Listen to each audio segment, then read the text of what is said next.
नमस्कार मित्रों, मैं हूं अमित। लीगल कॉन्सेप्ट में आप सभी का स्वागत है और आज हम लोग बात करेंगे कि खेत की पैमाइश किस तरीके से की जाती है। खेत की पैमाइश के लिए हम मुकदमा डालते हैं एसडीएम साहब के यहाँ। उसका क्या प्रोसीजर है, किस तरह से खेत की पैमाइश की जाती है। उस कई और नाम से भी इसको जानते हैं, बंदोबस्ती के नाम से जानते हैं, मेड़बंदी के नाम से जानते हैं। तो चलिए देखते हैं कि उत्तर प्रदेश राजस्व संहिता में इसके क्या प्रोसीजर हैं और इसे किस तरीके से कंडक्ट किया जाता है। सेक्शन 24 है। सेक्शन 24 में सीमा संबंधी विवाद है।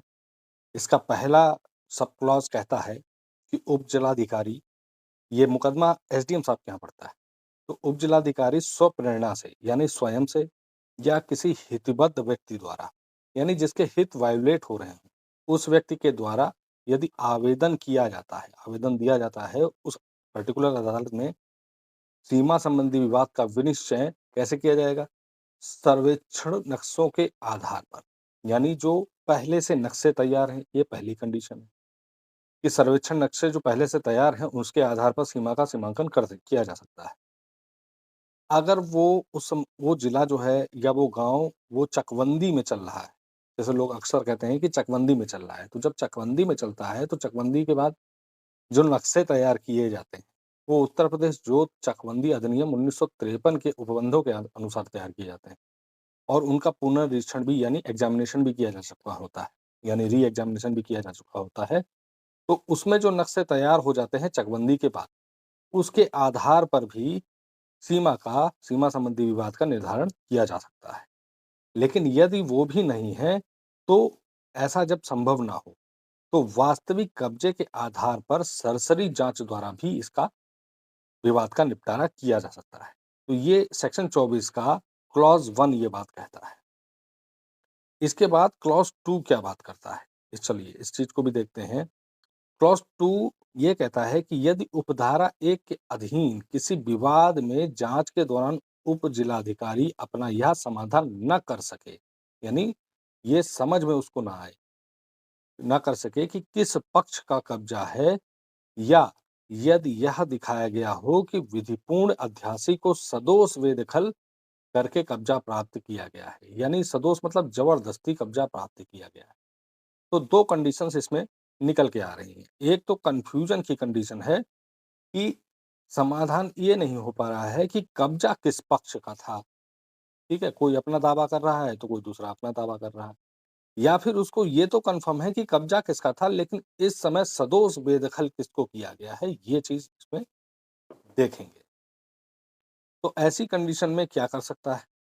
तो एसडीएम साहब क्या करेंगे, पहली जब कंडीशन आएगी जिसमें हमारा समाधान नहीं हो पा रहा है कि आखिर किस पक्ष का कब्जा था, ऐसे कन्फ्यूजन में प्रथम स्थिति जो होगी वो संक्षिप्त जांच द्वारा यह विनिश्चय करेगा कि संपत्ति का सर्वाधिक हकदार व्यक्ति कौन है और ऐसे व्यक्ति को कब्जा दिया जाएगा। अब ये जांच जब होगी, संपत्ति का सर्वाधिक हकदार व्यक्ति कौन है, लेखपाल जाता है, लेखपाल रिपोर्ट बनाता है, अदालत में जमा करता है, अदालत में क्रॉस एग्जामिनेशन होता है, बयान होता है, बयानों के आधार पर इन सब चीज़ों को डिसाइड किया जाता है।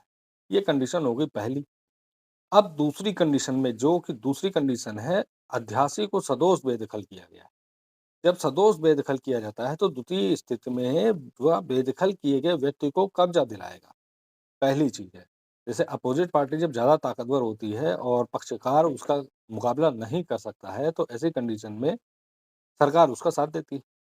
तो व्यक्ति को कब्जा दिलाएगा और उस प्रायोजन के लिए अगर बल का प्रयोग करना पड़ जाए तो करवा सकता है, और आवश्यकता हो तत्पश्चात उसके बाद सीमा का निर्धारण तदनुसार कर देगा, पहले की तरह कर देगा।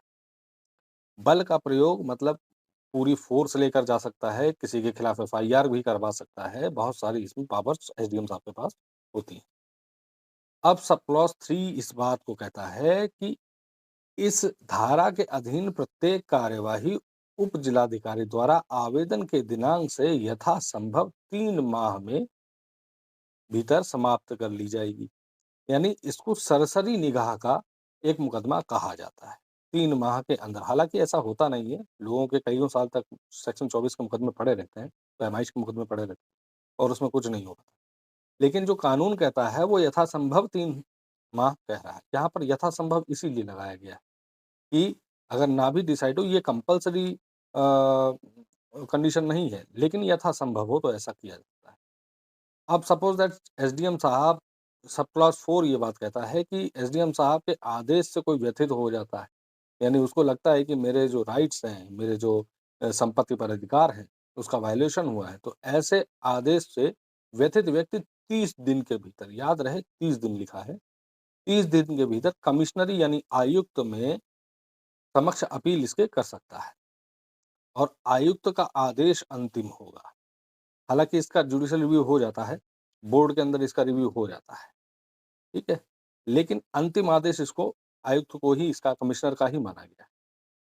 तो सेक्शन 24 के आधार पर कई सारे मुकदमे पैमाइश के लिए गाँव में पड़ते हैं। किसी का खेत खलियान चल रहा है और उसकी मेड़ अगर काट ली है किसी अदर व्यक्ति ने, सपोज़ दैट ए व्यक्ति का खेत है और बी व्यक्ति ने उसकी मेड़ काट ली है या उसको डाउट है, अक्सर बरसात-वरसात में मेड़ें कट जाती हैं, तो डाउट है, तो ऐसी कंडीशन में वो जो है सेक्शन 24 का मुकदमा अपनी तहसील में एसडीएम साहब के यहाँ, इसमें एसडीएम साहब के यहाँ करता है। तो एसडीएम साहब के यहाँ इसका मुकदमा किया जा सकता है। अगर वीडियो अच्छा लगा हो, इन्फॉर्मेशन अच्छी लगी हो तो प्लीज़ लाइक और सब्सक्राइब ज़रूर करिएगा।